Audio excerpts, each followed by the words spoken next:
àgbẹ̀ tó ló fẹ́ gbóhùn mi ròkun má ti gbóhùn mi ròkun ìwà àlùkò tó fẹ́ gbóhùn mi rọ̀ṣà má ti gbóhùn mi rọ̀ṣà. Scotland ni kò jẹ́ àlọ́ lọ́dọ̀ special apostle prophet Olúwafẹ́mi ọmọ ṣe bí ọmọ ọlọ́jọ́ bí òní owó bàbá Oyin Kọ́sọ́lá owó bàbá Òkìkí ọlá mi bàbá Olúwa dára sí mi. Happy birthday to you o Fẹ́yìntọ́lá àbúrò rẹ̀ ayọ̀wò láńkẹ́ ló gbé mi débi ó pé kí n wá kí ẹ kú ọdún ni. Olúwafẹ́mi ó yá gbéra lọ òdìjọ ọmọ ṣe bí ìjọyà o. Èní lọ́jọ́ ìbí ẹ jẹ́ ká jọ mú jó. Happy birthday to you ẹ jẹ́ ká dá mú tó. Olódùmarè o ọba táyé rọ̀bí àgógó adúpẹ́ o.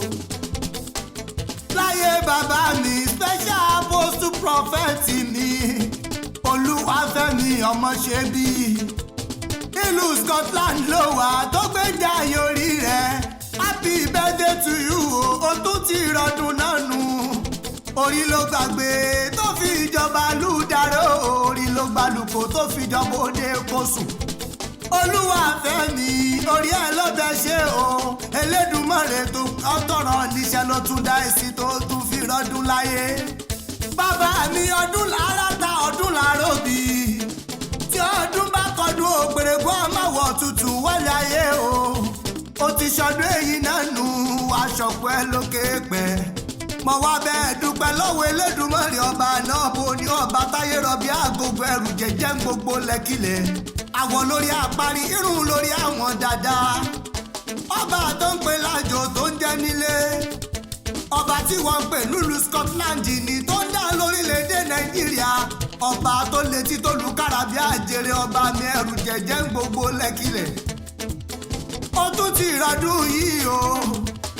Bàbá mi ọmọ ṣe bí Olúwafẹ́mi special apostle mi prophet mi ránṣẹ́ Ọlọ́run aláyé. Fẹ́yìntọ́lá ló gbé mi débi Fẹ́yìntọ́lá àbúrò rẹ̀ aya owó láńkẹ́ ló pé kí n wá kí ọ.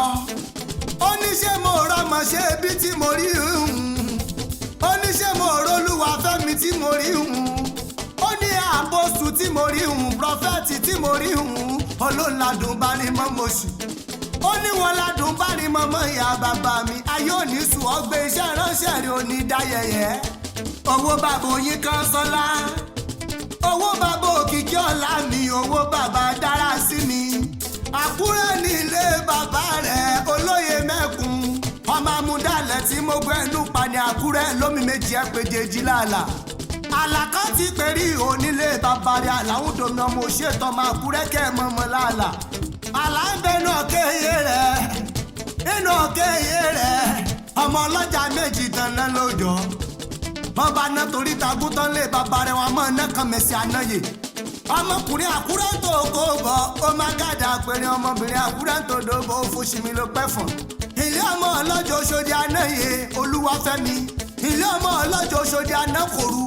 Ọmọ ọwọ́ ọmọ ẹkùn ọmọ ṣébí o ọmọ ẹkùn tí fi torítorí ní ọmọ ẹkùn tí fi tìrùtìrù. Atẹ́ni tí ó pẹ̀kun atẹ́ni tí ó tẹ̀kun atẹ́ni tí ó rẹ̀kun atẹ́ni tí ó jẹ̀kun òkèèrè ni wọ́n ti máa ná jẹ̀kun nílé bàbá rẹ̀. Ta ni ọmọ ta ni kò mọ̀ kojú ẹ̀kú ó bá ní lẹ́rù jojú ewúrẹ́ lọ. Àkúrẹ́ ńlẹ́ àwọn olóyè mẹ́kun lágbára Ọlọ́run ọba wa kéré oko délé láṣẹ Ọlọ́run. Kò sígbà tí wà ló láyé onímọ̀sáré ọmọ kan tó dìbò lọ. Ire ni wá ire lẹ́yìn ire lórí ọmọ ire lórí ẹbí ire lórí ara lórí iṣẹ́ rẹ̀ nílùú Scotland ire láwọn jẹ́ tiẹ̀ ní gbogbo ìgbà. Fẹ́yìntọ́lá àbúrò rẹ̀ ayọ̀wò láńkẹ́ tó fi ìlú Ìbàdàn ṣe bùgbé ló ní kí n máa kí ẹ kú ọdún. Tó bá bí ìlérè ọmọ ṣe bí Olúwafẹ́mi bàbá mi ikọ̀ àti ìríjú Ọlọ́run alààyè special apostle mi prophet mi. Tó bá bí ìlérè pé ta ló kọrin ewì sétí yín fún tọdún ọdún nínà ẹ jẹ́ kọ́mọ yé wọn àmọ́ ó lè ní jẹ́ ìwọ ni mi ò lòdù ọba ọmọ àtẹni kí n tó gbọ́ rẹ long life and prosperity kórìí májò kanjú kú